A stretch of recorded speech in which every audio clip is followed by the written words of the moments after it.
to know who that person is that they had placed in his room. And then when he entered the room, and that's when he realized it was me, the son of Mrs. Cedric. And then he said, neighbor, even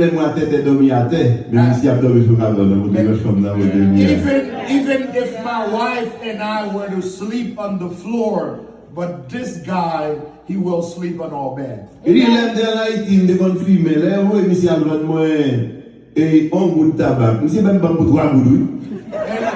when I was in Haiti, if I am purchasing for $1 of tobacco, he would give me the equivalent of $3 of tobacco. And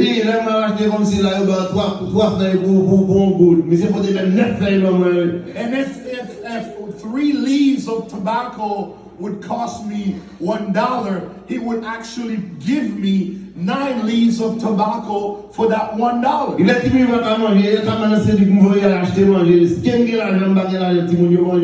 And then when my kids are hungry, I would send them to Mrs. Cedric's house.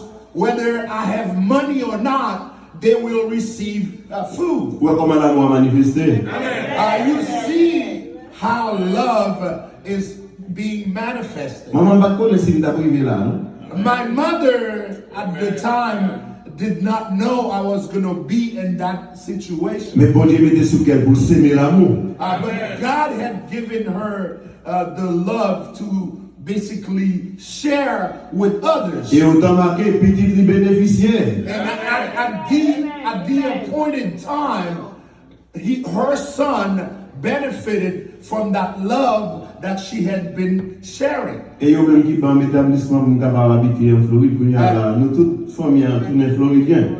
then they were the one who received me in their home when I first moved to Florida, and now all of my families, we are all Florida residents. The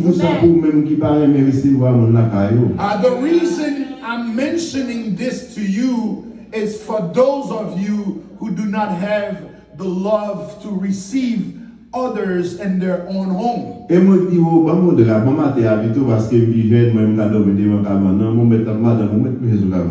then I said, well, just give me a cover. I'm younger. I'll sleep on the floor. You and your wife, you'll sleep on the bed. Things were not easy at the time. And if we have become the person we are today, it's because of the grace of the Lord. I don't know if I'm going to have enough time to get deep into my sermon. And I would like for you to pay attention to every single word that the Lord had sent for you this morning. I want to share a testimony with you.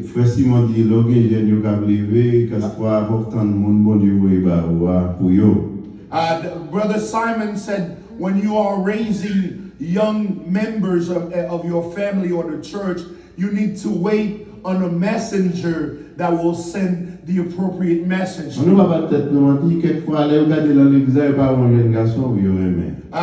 Let's not lie to ourselves. Sometimes you may have a young lady, when she look around her in the church, she doesn't see a young man that she would like to spend her life with. And then another young man never said that I love you. And then you are looking for a young man that is part of the same congregation that you belong to. And that's what we all would have loved. I have 2 gorgeous young daughters. I would have loved to have 2 young men from our congregation to spend the rest of their life with them.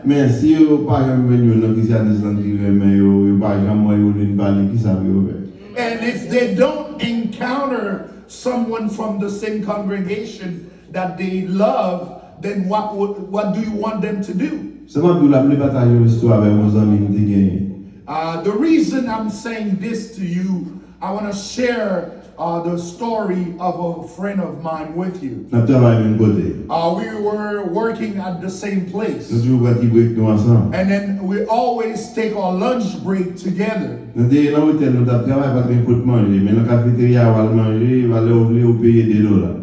then we were working for a hotel, and then you don't have to bring food. Whatever you want to eat, you go to the cafeteria and you only pay $2 for the food. And then one day we were sitting down, and I'm eating my food, but he's sitting down with his plate in front of him, but he's not eating. And I said, Joe, what's wrong with you? And then he said, man, I cannot eat. And I asked him, is your wife causing problem? And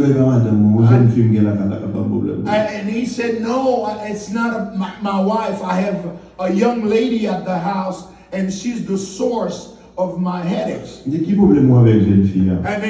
I asked him, what is the problem that you are having with your daughter? And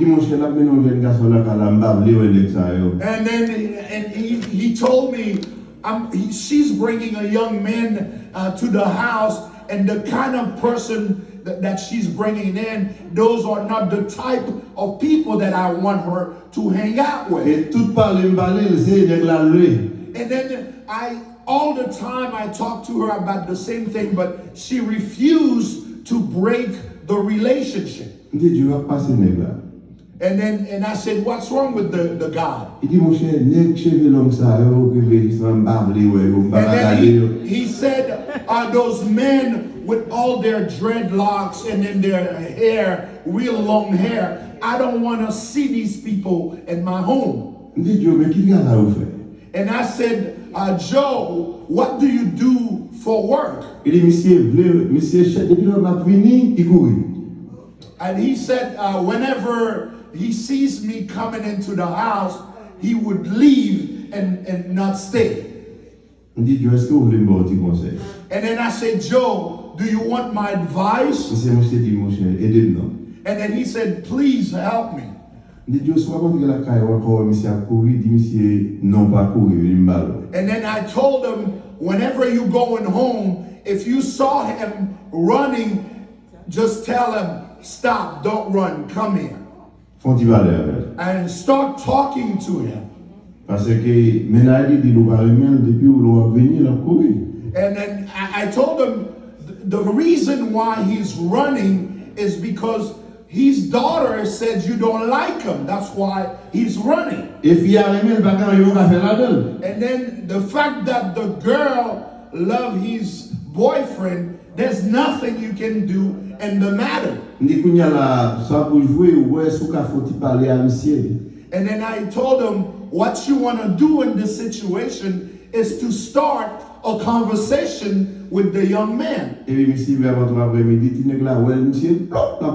And then indeed, one afternoon, the young man see him coming, and then he started to run away. And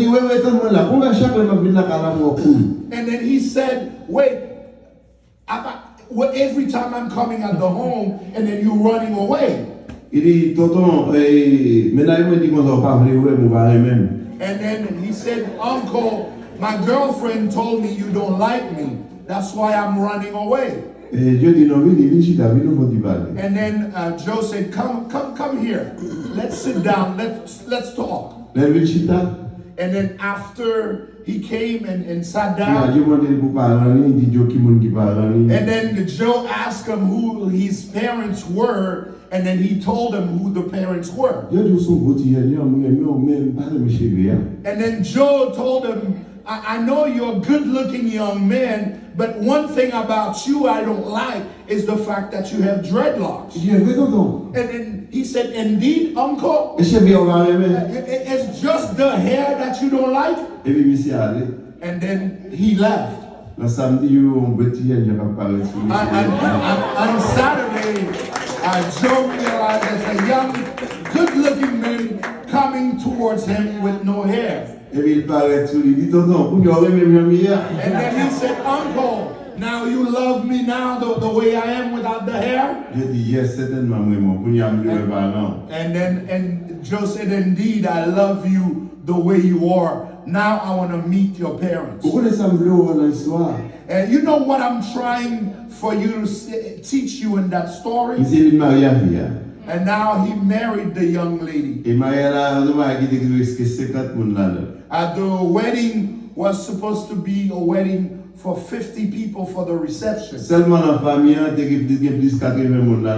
And the family, there were about 80 people that were to participate. Moi, je veux 4 bon moi.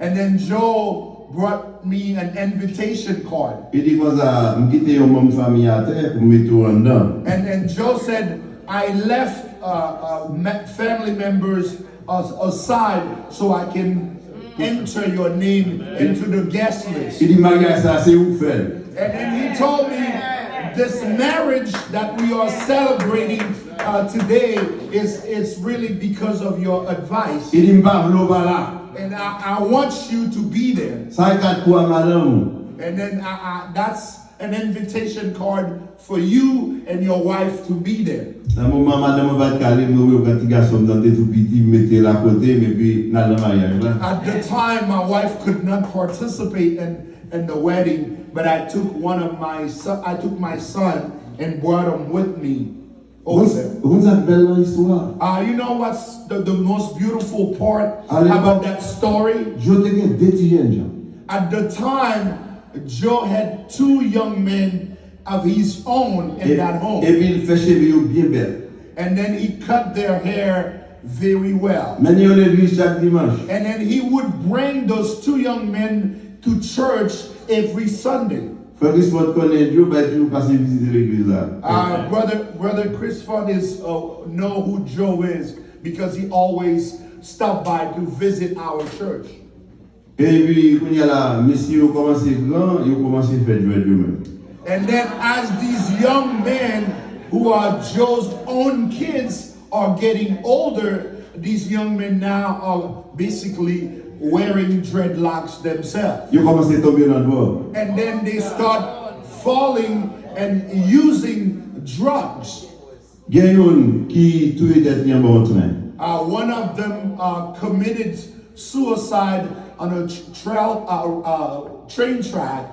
L'autre là allé en prison pour jusqu'à présent. And then the other one is still in jail. Quand il y a ce seul garçon, c'est beau fils là. And then now if Joe has one young man in his life, and that's the son-in-law that he has right now. Beau fils là sont policiers. And now the son-in-law is a police officer. Et dernièrement, monsieur dit m'avait vu tout il en gradation et petit garçon qui a gradé comme shérif. And then last time he said, I'm going to send you an invitation because my son-in-law is graduating as a sheriff. Ouais, c'est pas chita pour utiliser la sagesse. Mon bon Dieu, oui, bah, il y a par la petit garçon du tout. Had he not used the wise advice that the Lord has sent to him, today he would have had no son at all. Je dis à ces messieurs cette famille. Today, that young man, he's the one in charge of the family's affairs. Let you have madame ni problème ces messieurs oui. And whenever Joe and his wife are going through some troubles, he's the one who actually helped them out of that Les trouble. bon Dieu voyons monde sur chemin, on prépare un terrain pour recevoir. When God placed someone in your way, Et Dieu la vie changer. just help them change their lives. Pas pousser l'aller. Do not reject them. L'homme n'a pas changé, attendez. A man or woman, they can change. Connais à me dire l'homme n'a pas changé. A man or woman can change. Oui, puis moi ça va avec moi. Let's open our Bible together.